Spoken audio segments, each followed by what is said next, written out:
Olá a todos, meu nome é Sofia Maria do Carmo Nicolau, estou apresentando esse trabalho que escrevi em coautoria com Stephanie Pereira dos Santos. Nós duas somos graduandas em Ciências Sociais pela UFMG.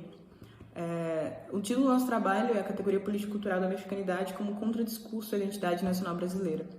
E a nossa ideia nesse trabalho é propriamente fazer uma retomada desse processo de formação da identidade nacional brasileira, expondo esse caráter profundamente colonial que ele tem, né? Não há uma ruptura com a colonização para pensar esse processo de formação.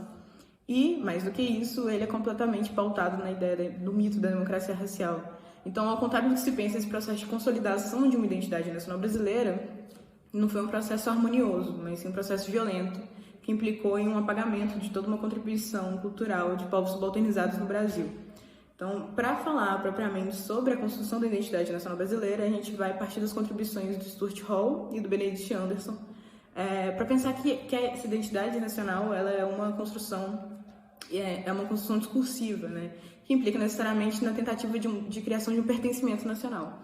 E para pensar esse pertencimento nacional no Brasil, a gente parte de três pilares, que é propriamente a democracia racial, a miscigenação e a tentativa de embranquecimento da população.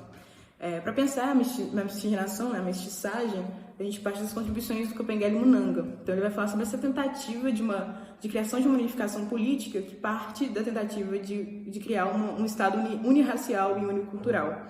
Então, essa tentativa de criação de uma identidade nacional brasileira, de tentativa de criação desse produto coeso, que é essa identidade nacional, envolve um apagamento sistemático de uma diversidade cultural muito grande. E é exatamente aí que entra a categoria político-cultural da mexicanidade, desenvolvida pela Lélia Gonzalez. Exatamente porque a Lélia, quando ela cunha esse termo, quando ela cria essa categoria, ela está remetendo a um processo de resgate da produção e da contribuição cultural dos povos negros e indígenas, né, no Brasil.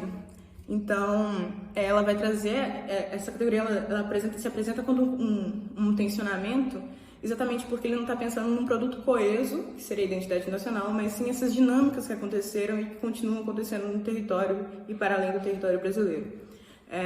E aí um desses exemplos, né, desse processo de retomada dessa contribuição cultural é propriamente o português, que a Lélia Gonzalez vai expor em seu texto, que é exatamente esse processo de retomada da contribuição da população negra no processo de formação da língua brasileira, desse português brasileiro. Então, para pensar sobre o português, a gente traz o que o Gabriel Nascimento chama de linguicídio, né? Que é esse processo de desapropriação dos sujeitos negros e indígenas quanto sujeitos, né, da língua. Então, essa tentativa de apagamento dessa contribuição linguística no Brasil de negros e indígenas, exatamente porque para que se consolidasse o português no Brasil, isso envolveu esse linguicídio, né, essa morte da língua de povos negros e indígenas. E aí o português aparece exatamente como essa contribuição, essa retomada da contribuição dos sujeitos negros no processo de formação do português brasileiro. Mas o que é isso, na verdade, e o que a gente vai abordar é que, para além de ser um tensionamento de identidade nacional brasileira, a mexicanidade ela se apresenta como uma forma de repensar se é realmente interessante se ater a uma identidade nacional. E aí, para isso, a gente traz a contribuição do Paul Gilroy para pensar como ele vai pensar essa ideia do Atlântico Negro, que é exatamente pensar uma estrutura após essa diáspora negra que pense para além dos Estados-nações. E é propriamente isso que a Lélia Gonzalez vai fazer, quando ela está... Exatamente por isso nos chamamos de americanos.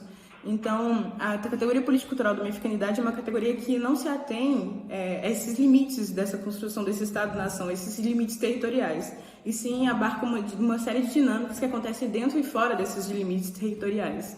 Então, se até a categoria da mexicanidade é interessante exatamente para a gente abrir para essas possibilidades das dinâmicas que aconteceram, que estão acontecendo, e abrir caminhos para essas dinâmicas que ainda acontecerão na América Latina.